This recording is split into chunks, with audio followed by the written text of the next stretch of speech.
আয় তরকারি রানলে শুধু আয় খাইতে মারি আত্মন হুয়াদ লাগে তো বাকি মানুষ খাইতে পারে না, এটা কি আর দোষ? আয় কিচ্ছি হ্যাঁ, আয় তরকারি রানলে হয়তো একখানা অলিভ বেশি দেবো না একখানা মরিচের গুঁড়া দুগে বেশি দেবো, তো এটা কি আর দোষ? মরিচের গুঁড়া দুগে বেশি হলে একখানা হেড জ্বলে আর কি, তো এটা কি আর দোষ? আনের হেডে সহ্য হয় না, আর লবণ হয়তো একটু বেশি দেবে, এটা কি আর দোষ?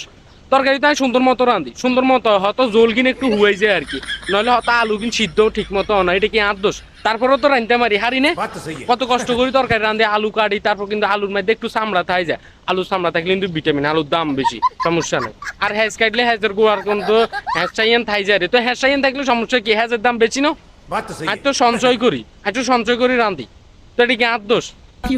আপনারা রুমে কেউ খাইতে না রান্না, এটা কি আর দোষ? হয়তো ঠিক মতো রাঁধি, ঠিক মতো রাঁধি, ঠিক মতো বেগিন দিই, অনেকটার মধ্যে লবণ মরিচ অলিচ যদি বেশি হয়ে যায় এটা কি আর দোষ? তো আনের হেডে গাম পাইলে এটা কি আর দোষ?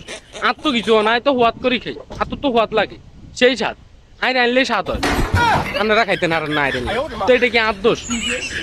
তো বিদেশ করলে কি মানে বেগিন রান্না শিখন লাগবো? তাই তো রান্না শিখছি, আই তো রাঁধি, আই রানলে আপনারা কে ছিলেন কা? আন্নগো হেড সমস্যা হলে এটা কি